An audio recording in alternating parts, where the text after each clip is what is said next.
के साथ केवल एक उप कक्षा, एल के साथ sp 2 उप कक्षाएं, m के साथ sp d 3 उप कक्षा और n के साथ sp d f 4 उप कक्षाएं मौजूद होती हैं। ठीक है, ये के कक्षा के अंदर मौजूद होने वाले, एल कक्षा के अंदर मौजूद होने वाले उप कक्षाओं की बात है। ठीक, समझे? तो सबसे पहले होता क्या है कि जब हम इलेक्ट्रॉनों को भरते हैं, जब हम इलेक्ट्रॉनों को उनकी कक्षाओं में भरना शुरू करते हैं, तो कक्षाओं में भरने के साथ साथ उनकी उप कक्षाओं को भी भरा जाता है। ठीक है, कक्षाओं को भरने के साथ साथ उप कक्षाओं को भी भरा जाता है। जैसे हम भरते हैं, मान लीजिए हमने भरा, सैंपल लिया सोडियम, ठीक है, सोडियम की परमाणु संख्या 11, इसमें हम इलेक्ट्रॉनों को भरना शुरू करते हैं। तो हमें क्या करना पड़ेगा? पहले हम भरेंगे के सेल को, भरेंगे जी 2 8 है। पहले के सेल को भरेंगे, फिर एल सेल को भरेंगे और फिर एम सेल को भरेंगे। भरा जाएगा? हाँ। क्या किया जाएगा? के में 2 इलेक्ट्रॉन, यहाँ पर हम 1 इलेक्ट्रॉन दिए, यहाँ पर 1 इलेक्ट्रॉन दिए। ठीक, 2 इलेक्ट्रॉन दे दिए। अब ये 2 इलेक्ट्रॉन दे दिए, तो 2 इलेक्ट्रॉन यानी के की जो उप कक्षा थी, के का जो कक्ष था वो भर गया, और के के साथ साथ जो एक उप कक्षा था वो भी भर गया। उप कक्षा मेरा एक और कौन है भैया?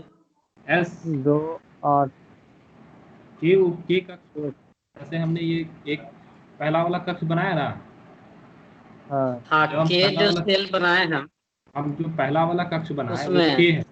ठीक है, वो के कक्ष है, और के कक्ष के साथ साथ इसके अंदर यानी यही वाला घेरा में एस कक्ष भी है। अच्छा, ठीक है, यही में भी एस उप कक्षा भी है। के कक्ष के साथ साथ एस उप कक्षा में भी यही है। ठीक है, अब ऐसा समझिए कि हम के को जो भर रहे हैं वो केवल के नाम पे भर रहे हैं, एक्चुअली में भरा जा रहा है वहां पर एस। अच्छा, ठीक है, समझे?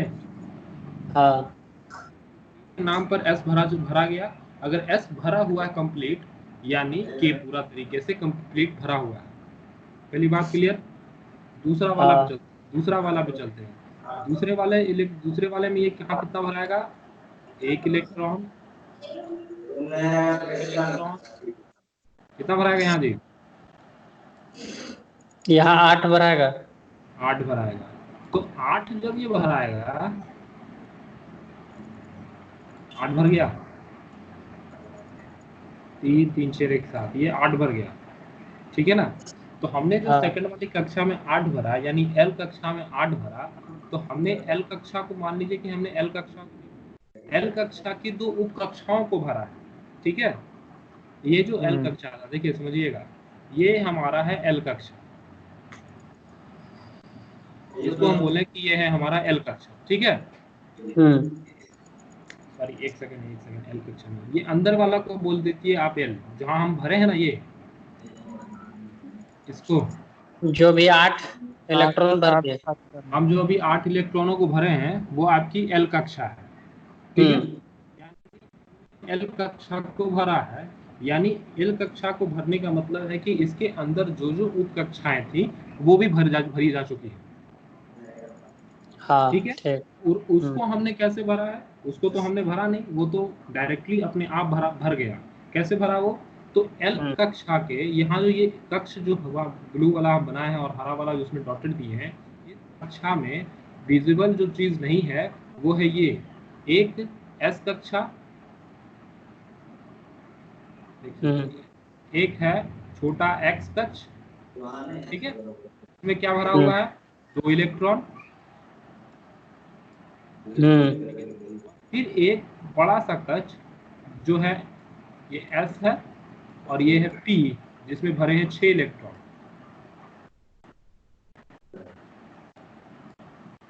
समझे? अच्छा,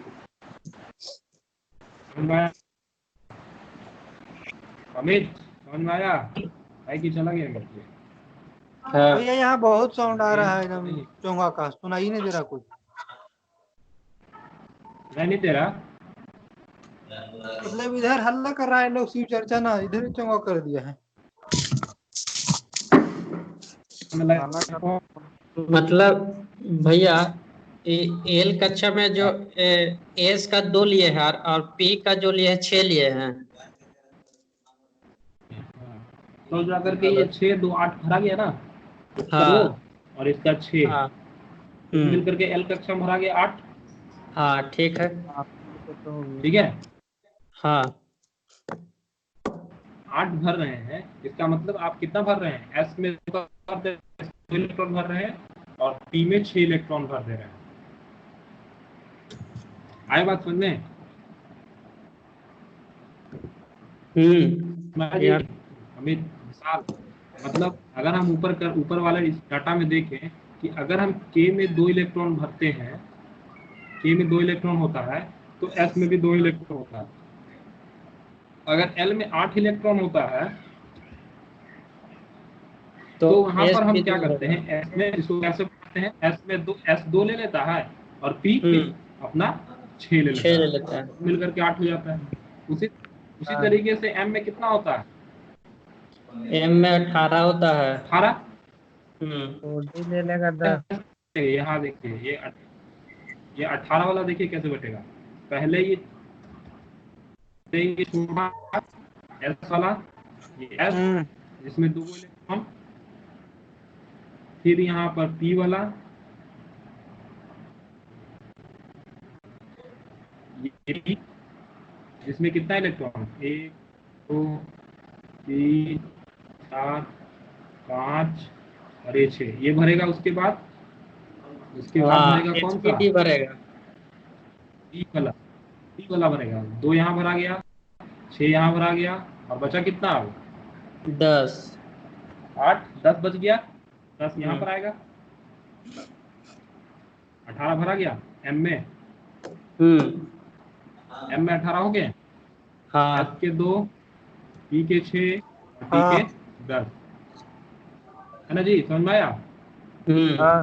इस तरीके से अब कक्षाओं को भरिएगा, समझ में आया ना? इस तरीके से, यानी यहाँ तक तो अगर आप 20 वाले तक में जाते थे तो दिक्कत नहीं होता था, अगर 20 के बाद जब जाते थे तो समस्या जनरेट हो जाती थी कि कैसे इलेक्ट्रॉनिक विन्यास भरा जाएगा। हो गया, अब भर दीजिएगा, भरिएगा। हाँ भर लेंगे। एन वाला में क्या होगा, एन वाला में एक और गोला बनेगा और ये एफ कहलाएगा, और एफ वाले में कितने इलेक्ट्रॉन रखे जाएंगे, 14 इलेक्ट्रॉन। 14 इलेक्ट्रॉन। अब अब आते हैं, थोड़ा सीखे हैं तो बहुत आसान है, रिवाइज हो रहा है केवल, क्योंकि पढ़े तो थे ही आप लोग पहले भी इसको, हाँ है ना?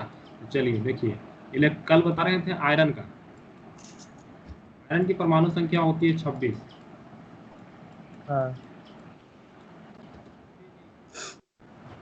इसको जब के एलिमेंट सेल से भरे थे हम लोग तो कितना आया था, 2 8 8 और 8। क्या यही भरे थे ना, यही भरे थे जी विशाल? हाँ भैया 8 ही आया था, 8 ही आया था। अब देखिए कि कह रहे हैं कि ये वाला हमारा अंतिम कक्षा होगा, ये लास्ट वाला जो है ये हमारा अंतिम कक्षा होगा, और अंतिम कक्षा में 8 इलेक्ट्रॉन है। 8 इलेक्ट्रॉन है का मतलब कि अष्टक पूरा है, अष्टक ये पूरा है। जिसका अष्टक पूरा होता है वो कहलाता है अक्रिय गैसेस, कहलाता है ना, जिसका अष्टक पूरा होता है वो निष्क्रिय गैसेस या अक्रिय गैसेस कहलाते हैं। पर आयरन तो कभी भी अक्रिय गैस की कैटेगरी में नहीं आता है जी, आयरन नहीं आता ना, तो फिर इसके अंत में तो 8 इलेक्ट्रॉन नहीं होने चाहिए थे ना, बाहरी कक्षा इसका पूरा तो नहीं होना चाहिए था। यहाँ तक कि यह होता है कि आयरन तो बहुत रिएक्टिव होता है, वो जल के साथ बहुत अभिक्रिया कर लेता है, पर यहाँ तो हम इलेक्ट्रॉनिक कॉन्फ़िगरेशन लिख रहे हैं तो बातंग कक्षा में 8 इलेक्ट्रॉन आ रहा है, इसका मतलब अष्टक पूरा हो रहा है, यानी यहाँ पर हो गया क्या,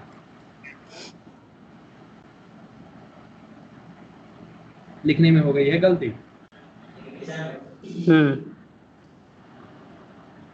सही कैसे लिखेंगे? तो सही लिखेंगे इस तरीके से कि आयरन के, जैसे हमने पहला मारा के सेल में 2 इलेक्ट्रॉन, हाँ एक, और ये है कौन? ये एस। ये एस है, इसमें 2 इलेक्ट्रॉन भर दिए। अब गए एल के पास तो पहले था एस, पहले एस था, एस 2 भरेगा, हाँ अब उसके पी बाद भी फिर भरेगा। भरेगा पी में कितना भरेगा जी? 6 पी में 6 3 4 दोनों 8, मिलके एल बनाया। एल बनाया, यहाँ 8 भर गए, ये दोनों ने मिलकर 8 बनाया, 8 भर गया, यहाँ पर भराया 2, यहाँ 2, यहाँ 6, अब एम आते हैं एम के पास, ये तो भर गया ना, अब एम के पास आते हैं। एम क्या करेगा? एम सीधे भरना शुरू करेगा? नहीं, ये पहले भरेगा कौन सा? एस को। एस को भरेगा, जहाँ पर 2 इलेक्ट्रॉन, फिर वो भरेगा पी को, फिर भरेगा डी को, में 6 इलेक्ट्रॉन, उसके बाद भरेगा, उसके बाद देखिए बचा कितना? 10। 2 यहाँ हो गया, 2 2 4, 4 2 6, यहाँ पर 6 2 8, 8 और 6 कितना, सॉरी कितना हो गया? 2 2 4, 6 4 10, 10 2 8 12, 8 2 12 10, 12 6 अच्छा 18 हुआ है। 18 हुआ है, ठीक है। तो 18 हुआ, और कितना बचा हुआ है? और 8 बचा हुआ है। 8 यहाँ भरेगा, हाँ एफ में 8 भरेगा ना जी। और यहाँ कितना एफ में कितना होता है, कितना भरा जा सकता था? एफ में 14, एफ में 10, सॉरी एफ नहीं, या डी होगा ना, पहले डी होगा, डी अच्छा हाँ एसपीडी होगा। डी होगा, डी सॉरी डी होगा, ठीक ना, इसके बाद एफ आएगा ना। तो डी में कितने भरे जा सकते हैं? 10। 10 कौन है, कितना इसके पास? इसके पास 8 ही बचा हुआ, तो इसके आगे जाएगा? इसके आगे तो अब जाना बंद। नहीं। हाँ तो यहाँ पर अब देखिए कि अब इसका, यानी ये आयरन का हमने ये इलेक्ट्रॉनिक विन्यास लिखा है। अब देखिए कि इसका बाह्यतम कक्षा कौन हो गया, सबसे बाहरी कक्षा कौन हो जाएगा? ये लास्ट वाला ये हो जाएगा। बाह्यतम कक्षा में कितने इलेक्ट्रॉन मौजूद हैं? 8 मौजूद है, यानी इसकी संयोजकता इलेक्ट्रॉन 8 हो जाएगी। आयरन की संयोजकता इलेक्ट्रॉन 8 होगी, क्लियर? आयरन की संयोजकता इलेक्ट्रॉन 8 होगी, पर जब आपसे संयोजकता पूछेगा तो इसकी संयोजकता कितनी हो जाएगी? 0 संयोजकता कितनी हो जाएगी? 0 होगा ना भैया, ये तो पूरा हो गया ना, इसका पूरा नहीं हुआ है। देखिए एस में 2 भरे जा सकते थे, 2 भर गया, इसमें पी में 6 भरे जा सकते थे, 6 भर दिए, डी में 10 भरे जा सकते थे, और भरे कितने हैं? 8। यानी ये अपनी कक्षा को कंप्लीट करने के लिए, या अपने पूरे को कक्षा को पूरा करने, यानी अपने कक्षा को पूर्ण करने के लिए उसको और कितना इलेक्ट्रॉन चाहिए? 2 चाहिए ना, और 8 ही ना इलेक्ट्रॉन बने जी, 2 तो खाली है, तो ये क्या करेगा? 2 इलेक्ट्रॉनों को ये प्राप्त करने का प्रयास करेगा ना। ये 2 इलेक्ट्रॉन जो इसको यहाँ पर खाली है, दोनों इलेक्ट्रॉनों को क्या करेगा? ये अपना यहाँ पर, अब ये क्या करेगा? इसके पास 8 इलेक्ट्रॉन है, इसका कक्षा कंप्लीट नहीं, कक्ष जो है वो कंप्लीट नहीं है, तो ये अपने कक्ष को कंप्लीट करने का प्रयास करेगा। तो प्रयास करने के साथ सेंस में ये क्या करेगा? इसके बाह्यतम कक्षा में 8 इलेक्ट्रॉन है, तो ये क्या करेगा? 8 इलेक्ट्रॉनों को दे देगा, या फिर 2 इलेक्ट्रॉनों को और लेकर के अपना कक्षा को पूरा करेगा? दोनों को क्या करेगा? ये 8 इलेक्ट्रॉन को दे देगा कि 2 इलेक्ट्रॉन को लेगा? 2 इलेक्ट्रॉन को लेगा। इलेक्ट्रॉन को लेगा, यानी इसको अपने कक्षा को पूरा करने के लिए, अपने बाह्यतम कक्षा को पूरा करने के लिए 2 इलेक्ट्रॉनों को ये ले रहा है, ठीक है? मतलब ग्रहण करेगा, ग्रहण कर रहा है, ठीक है? तो ये तो यही पढ़े थे, संयोजकता किसे कहते हैं? किसी तत्व की बाह्यतम कक्षा को, यानी अब तक को पूरा करने के लिए जितने इलेक्ट्रॉनों का त्याग या ग्रहण करना पड़ता है उसे उस तत्व की संयोजकता कहते हैं।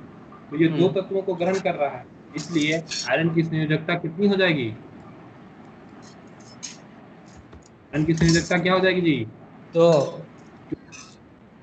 संयोजकता आप समझ में आ गया, निकल जाएगा हाँ हाँ जाएगा। आप भी चलिए आ गया। चलिए एक काम कीजिए, जिंक का थोड़ा निकाला जाए तो आयरन का निकाला जाए। किसका भी है? जिंक होता है जिंक। हेलो हाँ हेलो, जडन का निकाला जाए, जडन का। जडन, जडन की परमाणु संख्या 30। इसका निकालिए तो व्यवस्था बताइए तो इसकी क्या होगी? इसको पूरा कट जा रहा है। पूरा कट जा रहा। एस लेंगे 2, एस हो जाएगा 8, 9 और 6, एस पी और पी को जोड़ेंगे तो हो जाएगा 30, 6 2 8, 8 8 2 10, 10 और इधर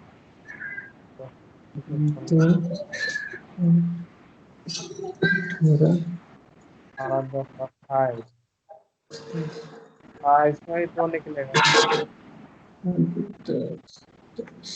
ये संयोजक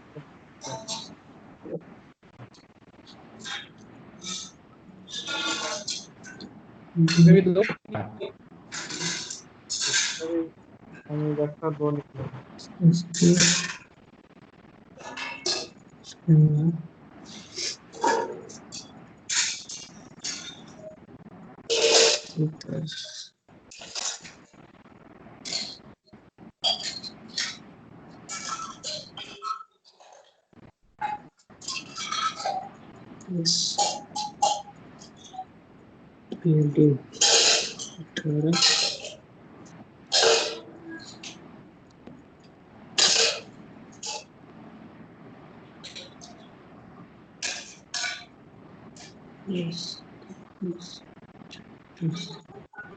हाँ 2 निकल रहा भैया। चलिए 2 निकल रहा है, तो ये 2 इलेक्ट्रॉन को क्या करेगा, देगा कि लेगा? लेगा। क्योंकि 2 इलेक्ट्रॉनों को ये लेगा। लेगा।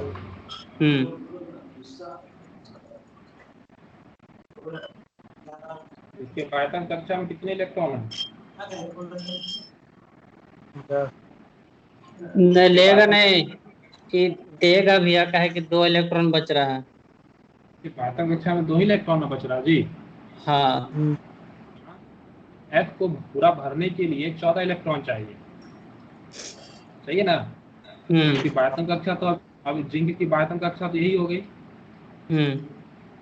अब इसको भरने के लिए 14 इलेक्ट्रॉन चाहिए, है इसके पास 2 ही, तो कहाँ से लाएगा ये 12 इलेक्ट्रॉन? ले लेगा। कोई देगा 12 इलेक्ट्रॉन? 12 इलेक्ट्रॉन कोई देगा इसको? 12 इलेक्ट्रॉन तो कहीं से प्राप्त नहीं कर सकता। नहीं। तो इसके लिए आसान क्या होगा कि ये जो 2 इलेक्ट्रॉन इसके कक्षा में है, इस कक्षा को ये 2 इलेक्ट्रॉनों को ये त्याग दे। इलेक्ट्रॉनों को त्याग देगा तो ये वाला कक्षा खत्म हो जाएगा और ये वाला कक्षा परिपूर्ण रहेगा इसका, ये वाला पायतन कक्षा बन जाएगा। चलिए तो अब बताइए कि जडन की संयोजकता इलेक्ट्रॉन कितनी थी? बैलेंस इलेक्ट्रॉन कितना होगा? 12। बढ़िया से।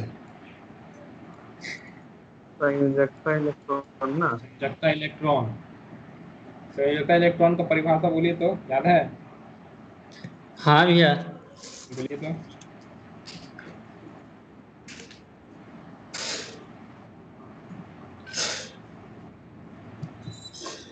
संयोजकता इलेक्ट्रॉन क्या होगा? हाँ जो लास्ट में जो अगर लास्ट कक्षा में जितना बचा हुआ है वही मेरा संयोजकता इलेक्ट्रॉन हो जाएगा। जैसे सही है।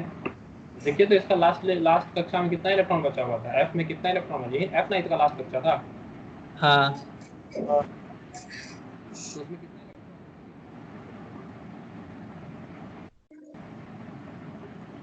एफ क्लोरीन कक्षा में। इलेक्ट्रॉन।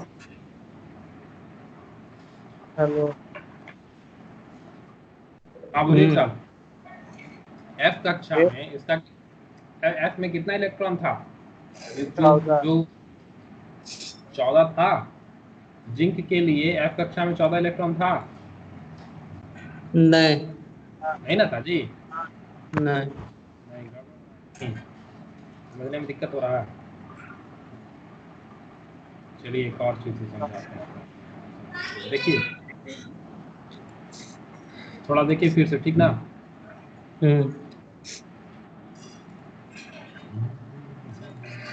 ये मेरा एफ कक्षा है। हम एफ कक्षा तक पहुंचे कैसे हैं? हमने पहले क्या भरा हमने? पहले हमने के को भरा है 2 इलेक्ट्रॉन के साथ, फिर एल को भरा है 8 इलेक्ट्रॉन के साथ, जिसमें एक उप कक्षा थी एस और एक उप कक्षा थी पी। उसके बाद हमने भरा है एम को, जहां पर हमने 18 इलेक्ट्रॉनों को भरा है। एस उप कक्षा में 2, पी उप कक्षा में 6 और डी उप कक्षा में 10। इसके बाद हम आए, चूंकि एम कक्षा में हमारे एसपीडी ही होता है। एसपीडी होता है ना जी। हाँ एम कक्षा में एसपीडी होता है। अब हम लोग कहाँ जाएंगे? यहाँ गड़बड़ हो रहा था कहीं, रुकिए एक सेकंड इरेजर करना। अब किस पे एन कक्षा में जाएंगे। अब हम लोग एन कक्षा में जाएंगे। अब हम लोग जाएंगे एन कक्षा में। क्या भरेंगे सबसे पहले? एस भरेंगे एस, कितने? 2 इलेक्ट्रॉन।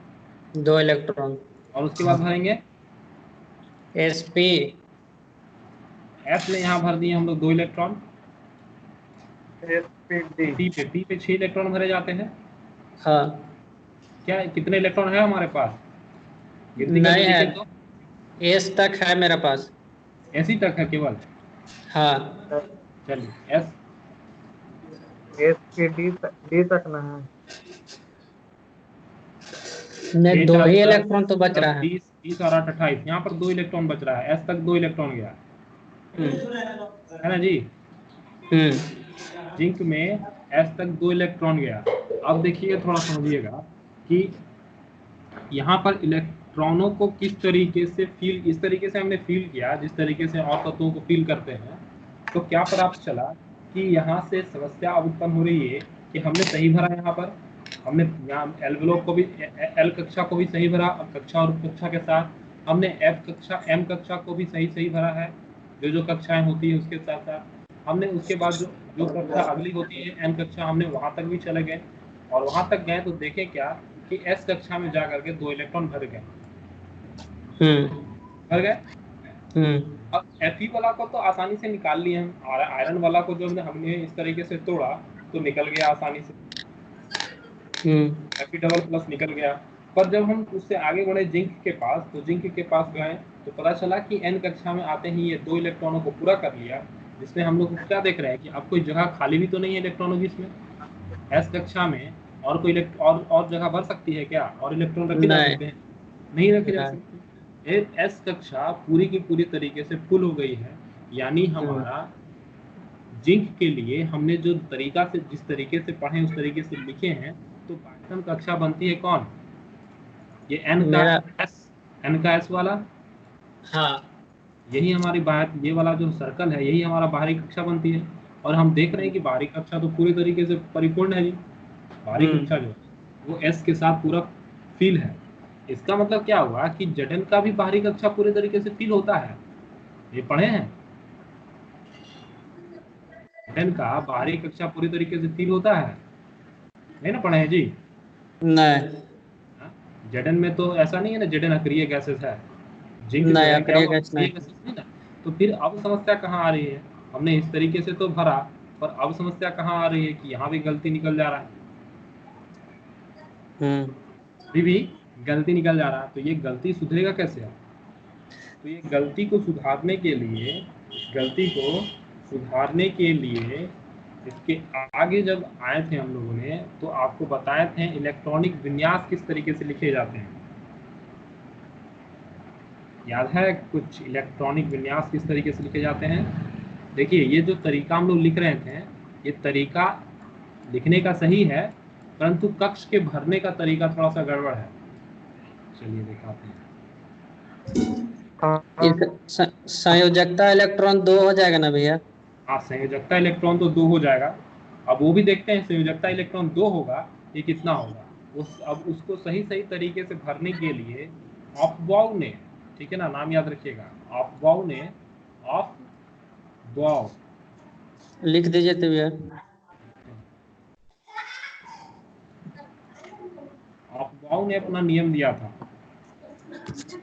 ठीक है।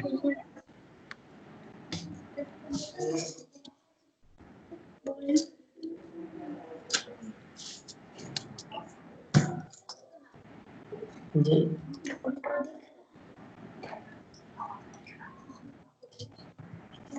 ऑफबाउ का नियम,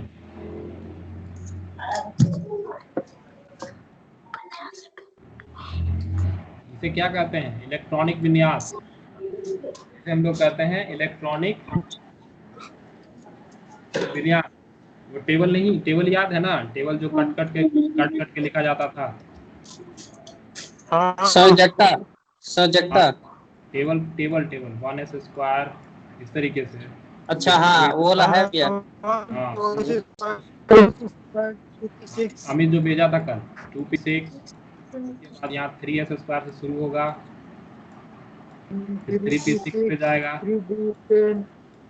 3d10 होगा। इसकी सहायता से लिखेंगे तो वो आसानी से लिखा जाएगा, ठीक है। 4s स्क्वायर,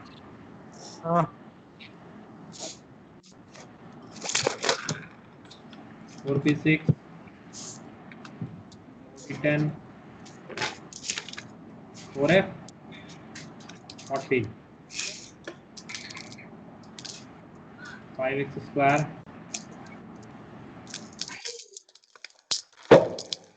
5p6, 4d10, ठीक है। इस तरीके से। अब इसमें पहले कौन आता है, ये वाला बताए थे आप, याद है कुछ? इस तरीके से कटता था, नीचे से ऊपर ही आएगा कि ऊपर से नीचे? देखिए सीरियल दिखाते हैं, ऑफबाउ का जो नियम है वो, हाँ, नीचे से ऊपर से नीचे आएगा। देखिए अब जो भी होगा ऊपर से नीचे आप जो मिलाइएगा, ठीक है। देखिए लिखा कैसे जाएगा? पहले लिखा जाएगा क्या? 1s स्क्वायर, ठीक, या फिर 1s स्क्वायर, हाँ 1s स्क्वायर समझिए, 1s स्क्वायर, ठीक। उसके बाद लिखा जाएगा, जरूरी नहीं ये स्क्वायर वाला जो लिख रहे हैं ना हम, ये जरूरी नहीं है, वो जितना इलेक्ट्रॉन बचेगा उतना इलेक्ट्रॉन के हिसाब से लिखा जाएगा। पहले 1s स्क्वायर, फिर लिखेंगे 2s,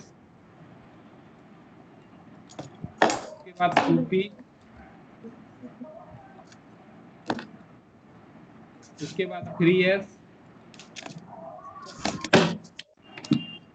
उसके बाद 3p, 6,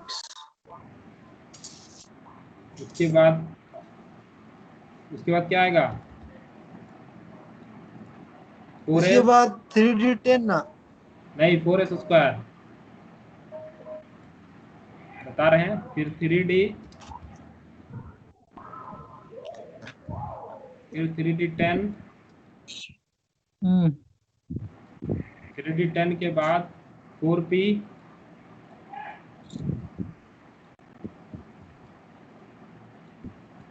4p के बाद 5s। भैया काटेंगे तब ना लिखाएगा। हाँ, जैसे काटिएगा कैसे, इसी तरीके से कटना चाहिए, ठीक है ना। ये सीरीज आना चाहिए, जैसे भी काटिए आप, आपको ये सीरीज प्राप्त होना चाहिए।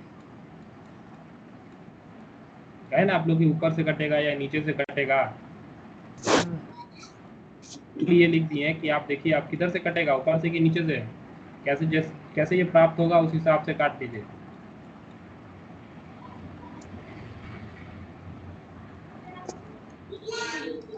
ये इसी तरीके से आगे बढ़ेगा, ठीक है। देखिए अब हाँ। आगे बढ़ेगा।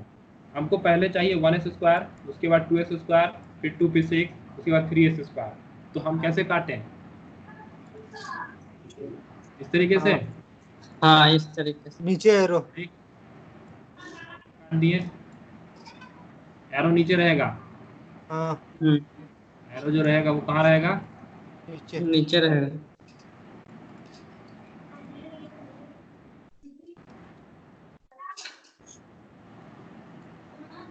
ठीक है, हम्म यहाँ से ये ऐसे कटेगा, फिर ये यहाँ से ऐसे कटेगा, फिर 3D10 4P6 5x², और फिर 4D यहाँ पर 6x² कटेगा, उसके बाद यहाँ से ये ऐसे कटेगा। ठीक है, हम्म आया समझ में? हाँ हम्म चलिए, तो जब इस तरीके से हम लोग इलेक्ट्रॉनिक विन्यास लिखेंगे तो कहीं भी गड़बड़ नहीं हो। यही सीरीज है नीचे वाला। इस तरीके से जब लिखेंगे तो देखिए क्या आएगा, पहले 1s² आ रहा है काटने पर, 1s², उसके बाद 2x², उसके बाद कहाँ से शुरू होगा? यहाँ से आने के बाद यहाँ से ऐसे आएंगे, ऐसे करके ऐसे गए, और फिर यहाँ से शुरू हुआ 2p6 3x², और फिर यहाँ से घूम करके ये उधर चला जाएगा, और फिर यहाँ से ये शुरू 3p6 4x², फिर यहाँ से ये घूम करके ऊपर जाएगा पहले, और उसके बाद फिर यहाँ से आएगा 4x² के बाद, वो देखिए 4x² के बाद 3D है, 4x² के बाद 3D, उसके बाद 4p, उसके बाद 5x², और फिर 5x² के बाद कहाँ चल जाएगा ये 5D 4D10 के बाद 4D10, उसके बाद 5p6, यहाँ पर रहेगा ना 6x², यहाँ पर आ जाएगा 6p6 6D10,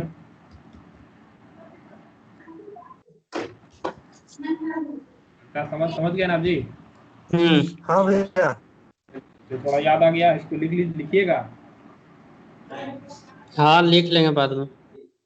चलिए, अब इसी के सेंस पर जिंक को लिख के देखिए तो।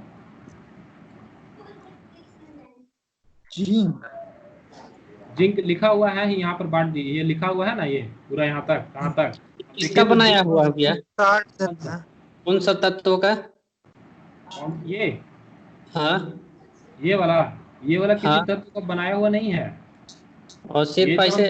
ये जो सीरियल नंबर काटे हैं ना कि कौन किसके बाद आएगा, कौन किसके बाद आएगा, वही चीज हम्म। यहाँ लाइन से लिखा हुआ, वही चीज यहाँ पर स्ट्रेट लाइन लिखा हुआ। देखिए काटिएगा तो वही चीज मिलेगा। पहले 1s के बाद 2s, 2s के बाद फिर 2s के बाद फिर 2p6, 2p6 के बाद 3s, 3s के बाद 3p6, और फिर 4s² से शुरू होगा। मतलब जैसे जैसे काटते गए वैसे वैसे उधर यहाँ लिखते गए हैं। हाँ, जैसे जैसे काटे ना वो वैसे वैसे ये सीरियल नंबर यहाँ से यहाँ लिखते चलेंगे, हाँ और ये आगे सीरीज इसी वाइज। तरीके से लिखते लिखते और आगे ये आगे बढ़ते चला जाएगा, है ना? हाँ हाँ। तो चलिए, तो इसी अगर इसको भी याद रखिएगा ना तो आसानी से हो जाएगा। क्या आता है पहले? 1s 2s 2p6, फिर 3s 3p, फिर 4s, फिर 3d10। हाँ। ठीक है, 3s 3p, और फिर बीच में आ गया 4s, और फिर 3d। ठीक है, 2-4 बार लिखिएगा तो आराम से समझ में आ जाएगा। 3s वाला में होता क्या, यदि SPD होता था तो SPD नहीं करेंगे, 3s 3p, फिर 4s को घुसाएंगे, उसके बाद 3d लाएंगे। ठीक, उसके बाद क्या करेंगे, उसके बाद 4p लेंगे, 4p6 ले लेंगे, 4p6 के बाद 5s² ले लेंगे, उसके बाद 4d10 लेंगे, फिर 5p6 लेंगे, फिर 6s² लेंगे। तो ये थोड़ा सा प्रयास कीजिएगा तो आराम से ज़्यादा जल्दी बनेगा। पर इतना लंबा अभी एग्जाम में आपको पूछेगा नहीं, उस समय बताया था, इतना लंबा एग्जाम में लिखने के लिए मिलता नहीं है। ठीक है, ज़्यादातर इससे इलेक्ट्रॉनिक विन्यास हो गया या संयोजकता हो गया, ये सब ज़्यादातर 1 से लेकर के 30 तक ही प्रश्नों में ज़्यादातर पूछा जाए, 1 से लेकर के 30 तक, और 30 तक में भी 1 से 20 तक बहुत ज़्यादा जरूरी, और 21 से 30 जो हो गया वो बहुत रेयर केसेस में पूछा जाता है। ठीक है, तो जेडन का देखिए तो कहाँ तक आ रहा है जेडन का, यहीं से देख लीजिए। जेडन का 30 परमाणु संख्या हो तो 30 कहाँ तक पहुंच रहा, देखिए तो 3D10 तक, हाँ 3D10 तक पहुंच रहा है, तो 3D10 तक पूरा भर जा रहा है, पूरा ही भरेगा ना? हाँ 30। हाँ यहाँ तक कंप्लीट पूरा।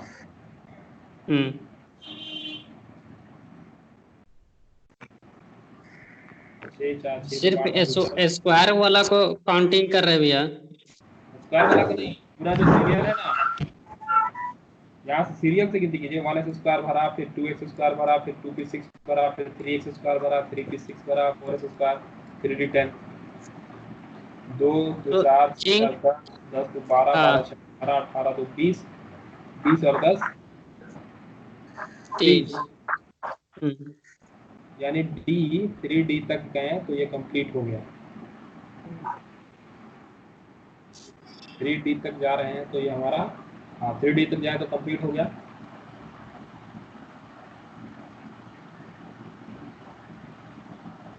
दो 1s square 2s square 2p6 3x square 3p6 गड़बड़ हो जा रहा है जी। 3D10 पूरा का पूरा भर जा रहा है, पूरा भरना तो नहीं चाहिए था,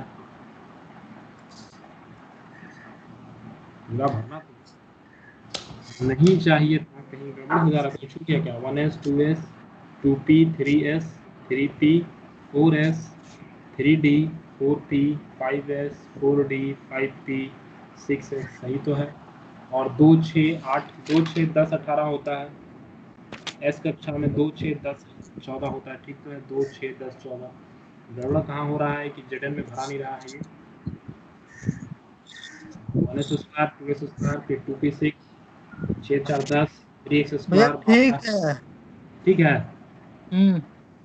तो इसकी बाह्यतम कक्षा में कितने इलेक्ट्रॉन होंगे वो नहीं पता चल रहा है।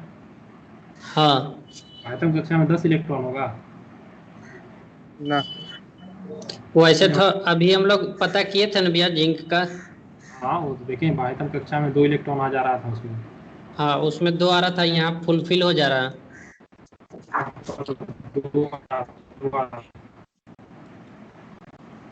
2 4 6 4 10 10 2 12 12 6 18 18 10 28 28 से 2 30, यहाँ 2 आ रहा था, यहाँ कितना गड़बड़ हो रहा था? 2 2 4 6 4 10 10 2 12 12 6 18 18 2 20 20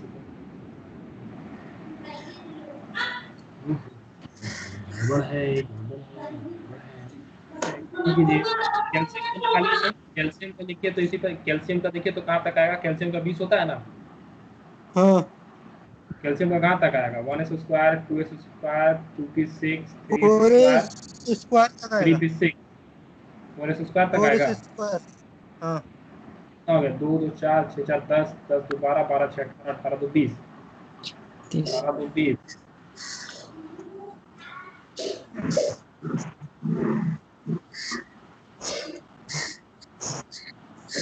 ठीक है 20 तक आया। हाँ चलिए ठीक है। इसके बाद बाहरी कक्षा में कितना इलेक्ट्रॉन हो गया? 2। 2 हो गया। अब ये क्या करेगा? बाह्यतम कक्षा को, यहाँ तो सही आ रहा है, ये 3D10 वाला में दिक्कत हो रहा है ना।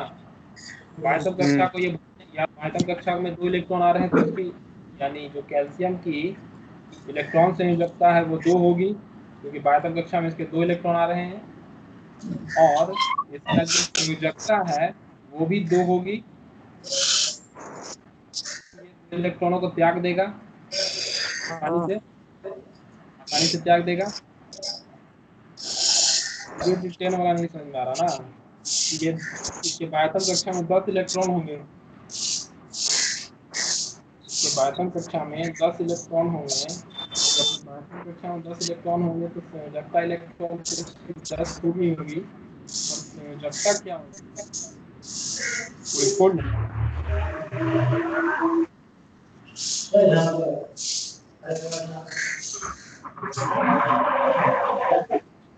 ठीक है, देखना होगा इसे, जिंक का काम को देखना पड़ेगा कि जिंक में आखिर क्या होता है। इस हिसाब से आयरन की संयोजकता 2 आ रहा है, देखिए तो जी आयरन का हाँ, आयरन का 28 भरिए 26 भरिए तो कहाँ तक भराता है? देखिए तो 2 संयोजकता आ रही है इसकी, 2 4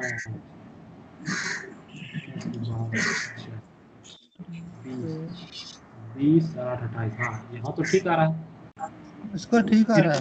ये 3D तक जाएगा ना, 3D में 8 इलेक्ट्रॉन भरेगा वो, यहाँ तक 8 ही ना चाहिए, डी में 8 ही तक चाहिए ना।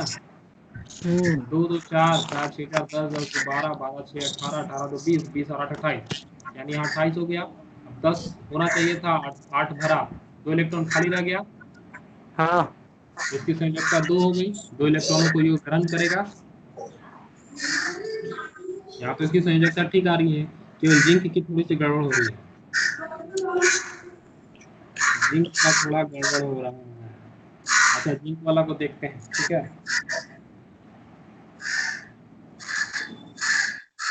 तो एक सेकंड, जिंक वाला में क्या समस्या है? गुड्डू तेरे का बहुत आवाज कर रहा है। क्या चाहिए? गुड्डू जिंक का में काम क्या काम प्रॉब्लम? कर रहा है। हाँ कौआ।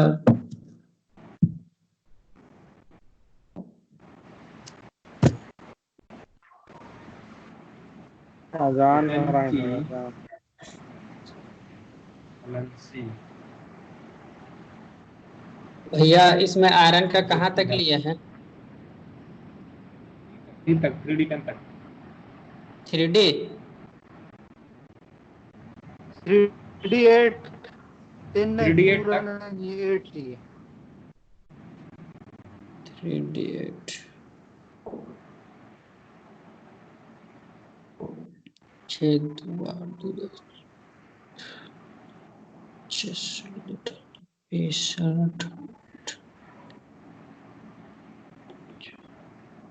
3D8 तक। 3D10 हो सकता था ना, 3D10 होता, पर वहां पर 3D8 ही भराया, 3D8 ही फिल हुआ, इसलिए उसकी संयोजकता 3D8 ले लिए। ठीक है, वाला को देखते हैं, ठीक है ना। जिंक वाला में क्या समस्या है, जिंक वाला को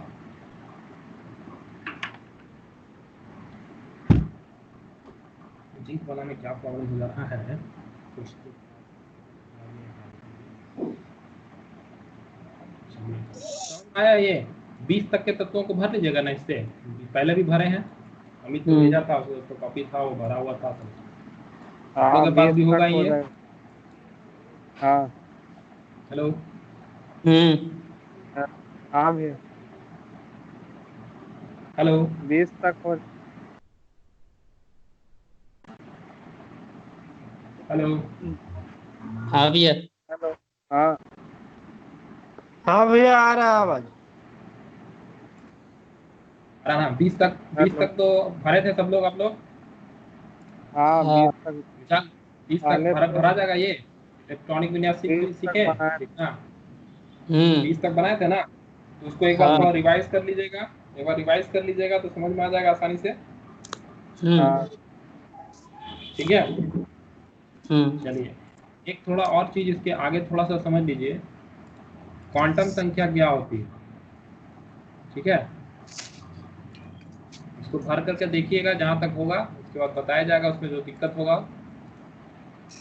क्वांटम संख्या क्या होती है, कभी कभी पूछता है कि क्वांटम संख्या कितने प्रकार की क्वांटम संख्या होती है, ठीक है। तो पहले जानते हैं कि क्वांटम संख्या क्या है। क्वांटम संख्या वे संख्याएं हैं जो किसी इलेक्ट्रॉन की स्थिति और उसकी ऊर्जा को जानकारी देता है, ठीक है। क्वांटम संख्याएं वे संख्याएं हैं जो किसी इलेक्ट्रॉन की स्थिति और उसकी ऊर्जा की हमें जानकारी देता है। क्वांटम संख्या से हमें ये पता चलता है कि वह इलेक्ट्रॉन की क्या स्थिति है और उसकी ऊर्जा का और उसकी कितनी ऊर्जा है, उस इलेक्ट्रॉन की कितनी ऊर्जा है, इसकी क्या है? जानकारी हमें प्राप्त होती है। आई थिंक समझ में आया होगा कि क्वांटम संख्या क्या है। क्वांटम संख्या किसी इलेक्ट्रॉन की स्थिति तथा उसकी ऊर्जा की जानकारी हमें क्वांटम संख्या से प्राप्त होती है। किसी इलेक्ट्रॉन की स्थिति और उसकी ऊर्जा को जानने के लिए हमारे पास 4 तत्वों का ज्ञान होना अनिवार्य है। पहला तो क्या, पहला है कि वह इलेक्ट्रॉन का कोष यानी इलेक्ट्रॉन की कक्षा, इस कक्षा में वो है, ठीक है। इससे पहले बताए थे आप लोगों को कि न्यूक्लियस यानी केंद्रक के नजदीक जितना भी कोष होता है, कक्षा होती है, उसका ऊर्जा कम होती है और केंद्रक से दूर वाले कक्षा की ऊर्जा अत्यधिक होती है, ठीक है। तो सबसे पहले अगर हम किसी की इलेक्ट्रॉन की स्थिति या उसकी ऊर्जा के बारे में जानकारी चाहिए तो हमें सबसे पहले ये जानना होगा कि इलेक्ट्रॉन का कोष क्या है, यानी इलेक्ट्रॉन कितनी कक्षाओं में बटा हुआ है, ठीक है। पहला तो इलेक्ट्रॉन किस कक्षा तक बटा हुआ है, दूसरा उस कक्षा का कितना उप कक्षा तक बटा हुआ है, यानी उस कक्षा का कितने सबकोश में है, उस कक्षा में वह किस सबकोश में है, मतलब वह कक्षा में कितनी उप कक्षा में मौजूद है वो पता होना चाहिए। तीसरा, उस उप कक्षा में वह किस कक्षक में है, उस उप कक्षा में भी वह किस कक्षक में है उसका पता होना चाहिए। और उस कक्षक में उसका चक्रण किस प्रकार का है वो पता होना चाहिए होता है। ठीक है, चलिए, तो ये आपको इतना काम का नहीं है, आपके काम की चीज है नीचे। क्वांटम संख्या मुख्यतः 4 प्रकार की होती है। पहला चीज तो आपको ये याद रखना है, बेसिक चीज ये पूछता है कि क्वांटम संख्या कितने प्रकार की होती है, तो क्वांटम संख्या मुख्यतः 4 प्रकार की होती है। ठीक है, पहला क्वांटम संख्या को बोला जाता है मुख्य क्वांटम संख्या। पहला क्वांटम संख्या को बोला जाता है मुख्य क्वांटम संख्या, और इसको जो है मुख्य क्वांटम संख्या होता क्या है, तो मुख्य क्वांटम संख्या नाभिक से इलेक्ट्रॉन ऑर्बिटल की औसत दूरी या इलेक्ट्रॉन की औसत ऊर्जा को, इलेक्ट्रॉनों की, ऐसा यही समझिए, इलेक्ट्रॉनों की औसत ऊर्जा को, किसी भी तत्व के इलेक्ट्रॉनों की औसत ऊर्जा को मुख्य क्वांटम संख्या से सूचित किया जाता है। ठीक है, और इसे हम लोग दर्शाते हैं n के द्वारा, और ये n का मान 1, 2, 3, 4 कुछ भी हो सकता है।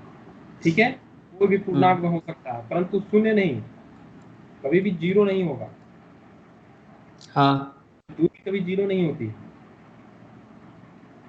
n का मान अगर 1 है, n का मान अगर 1 है तो इलेक्ट्रॉन जो है वो एकदम सामान्य अवस्था में है। n का मान 2 होगा तो वो थोड़ा एक चार्ज होगा। फिर n का मान जितना दूर होते चला जाएगा उसमें उतनी ऊर्जा बढ़ती चली जाएगी। समझ रहे ना? एक कहने का मतलब हो रहा है कि पहली कक्षा में है तो इलेक्ट्रॉन सामान्य अवस्था में है, दूसरी कक्षा में जा रहे हैं मतलब थोड़ा और दूर हो गया तो उसमें और ऊर्जा, और उसमें थोड़ी ऊर्जा आ गई तो वो सामान्य ऊर्जा में आ गया।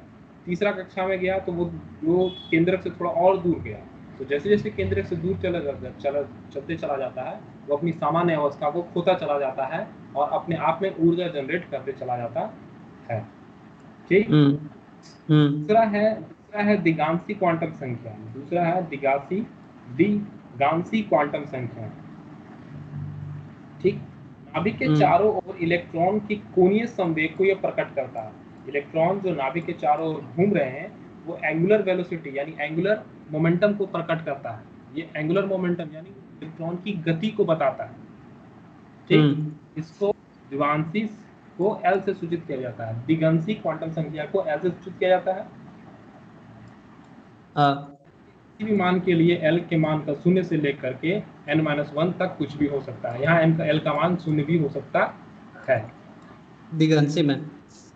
ठीक, n अगर 1 है यानी मुख्य क्वांटम संख्या 1 है तो दिगांशी क्वांटम संख्या 0 हो सकती है। अगर मुख्य क्वांटम संख्या 2 है तो दिगांशी क्वांटम संख्या 0 और 1 होगा। अगर क्वांटम संख्या 3 है यानी मुख्य क्वांटम संख्या 3 है तो दिगांशी क्वांटम संख्या 0, 1, 2 होगा। और अगर 4 है ये तो ये 0, 1, 2, 3, 4 होगा। ठीक है, चलिए, ये दिगांशी इलेक्ट्रॉन हो गया। अब इसके बाद था आपका इम्पोर्टेंट चुंबकीय वाला, ये याद रखिएगा, चुंबकीय क्वांटम संख्या। ठीक है, चुंबकीय क्वांटम संख्या कक्षा तल को अभिन्यास की जानकारी देता है। इसे m द्वारा सूचित किया जाता है। यहाँ तक कुछ भी काम का चीज नहीं है, बस आपको इसका मान याद रखना है कि चुंबकीय क्वांटम संख्या का मान कहाँ से कहाँ तक होता है। तो चुंबकीय क्वांटम संख्या का प्रत्येक मान के लिए L के मान के लिए -1 से लेकर के +1 है। यहाँ बस आपको इतना ही चीज याद रखना है, चुंबकीय क्वांटम संख्या का मान -1 से लेकर के +1 तक होता है। ठीक है, ये याद रखने वाली चीज है बस। और ठीक है, और चक्रण क्वांटम संख्या, ये जो चौथा चक्रण क्वांटम संख्या है, इसका मान +1/2 से यानी हाफ से -12 तक होता है। यानी यहाँ से बस 2 चीजें आपको इम्पोर्टेंट है, ये यानी चक्रण क्वांटम संख्या कहाँ से कहाँ तक होती है और चुंबकीय क्वांटम संख्या कहाँ से कहाँ तक होती है, तो याद रखिए। ठीक, पहला क्वांटम संख्या कितनी तरह की होती है, तो 4 तरह की क्वांटम संख्या होती है। एक मुख्य क्वांटम संख्या, एक दिगांशी क्वांटम संख्या, चुंबकीय क्वांटम संख्या और चक्रण क्वांटम संख्या। मुख्य क्वांटम संख्या कुछ भी हो सकती है पर 0 नहीं हो सकती है, यानी 1 2 3 4 चुंबकीय वाला में भैया माइनस माइनस भी है और प्लस भी है ना। 1 और से लेकर चुंबकीय क्वांटम संख्या का मान -1 से लेकर के +1 के बीच तक ही होता है। ठीक है, फिर -1 +1 ही, और संख्या नहीं ले सकते हैं। नहीं इसमें -4 हो गया, +4 हो गई, नहीं, -1 से लेकर के 1 तक बस। बस। उसी तरीके से चक्रण क्वांटम संख्या का मान +½ से लेकर के -½ तक होता है। तो इसमें दिया है L बराबर 0, L बराबर 1 और L बराबर 2। वो दिगांशी एल वाला जो है ना, एल दिगांशी क्वांटम संख्या के लिए, दिगांशी अगर 0 है तो m 0 हो गया, दिगांशी संख्या अगर 1 है तो m का मान -1 0 और +1 हो सकता है। अगर l का मान 2 है तो m का मान -2 -1 0 +1 +2 आदि हो सकता है। यानी m के पूर्ण संख्या मान के लिए 2l + 1 और n के किसी भी मान के लिए m के कुल मान होगा n² हो सकता है। ठीक है, तो ये वाला ज़्यादा चीज़ें बेसिक, ये चीज़ें आपका 10th के लिए उतना 11 12 की चीज़ें थी। ठीक है, उसके लिए फिर क्वांटम संख्या का पूरा थ्योरी पढ़ना पड़ेगा। यहाँ से बस इतना प्रश्न आता है कि क्वांटम संख्या कितनी प्रकार की होती हैं। अगर ज़्यादा प्रश्न पूछता है तो चुंबकीय क्वांटम संख्या का मान कहाँ से कहाँ तक होता है, चक्रण क्वांटम संख्या का मान कहाँ से कहाँ तक होता है। ठीक है, हाँ ये वाला चीज चलेंगे थोड़ा और। अगर पहले 8 9 का 9 और 10 का हो जाएगा ना, उसके बाद 11 वाला में देखेंगे, समझ को बात 11 वाला में चलेंगे। ऐसे 11 क्लास आपके एग्जाम में कुछ पूछने वाला है 11 12 से कंपटीशन एग्जाम में नहीं पूछता है। ठीक है, यहाँ तक क्लियर हो गया ये। और एक चीज इसको खींच लीजिए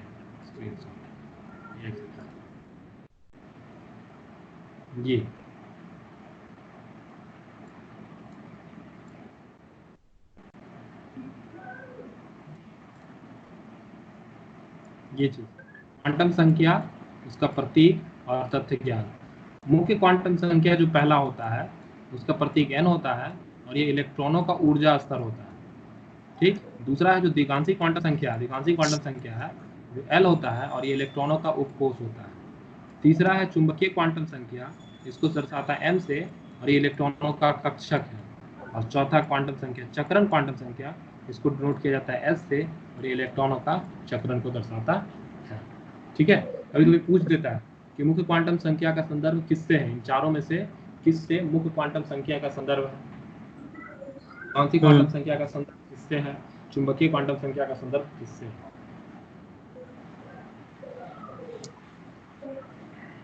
ठीक है, ठीक है। चलिए, तो ये इससे रिलेटेड जितना पार्ट था वो खत्म हो गया। और आपका जो बोले थे कि केमिकल रिएक्शन अभिक्रिया, रासायनिक अभिक्रिया वाला बताने के लिए, रासायनिक अभिक्रिया वाला ना जी, तो वो अगला चैप्टर है 10th क्लास का फर्स्ट चैप्टर है, उसमें बता देंगे। ठीक है, उसमें पूरा का पूरा चैप्टर ही है। ये कार्बनिक यौगिक क्या? नहीं, उससे पहले कार्बनिक रासायनिक अभिक्रिया पूरा चैप्टर का ही नाम है। अच्छा हाँ, उभयधर्मी। यहाँ पर उभयधर्मी, ऑक्सीकरण, अवकरण,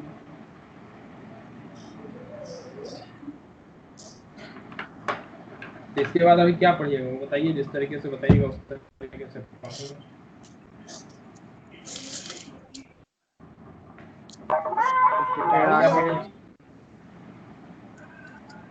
ठीक है, बोलिए। पूछ लेते हैं उसके बाद मैथ उथ पढ़ेगा क्या? हाँ, पूछ लीजिए।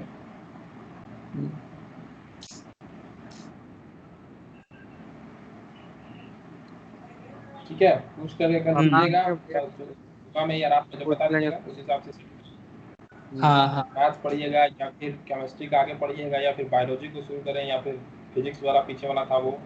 ठीक है, जैसा बताइए। हाँ ठीक है भैया। चलिए ठीक है, इसको रिवाइज कर लीजिएगा, इसमें ज़्यादा कुछ है नहीं, एक बार देख के। ठीक है।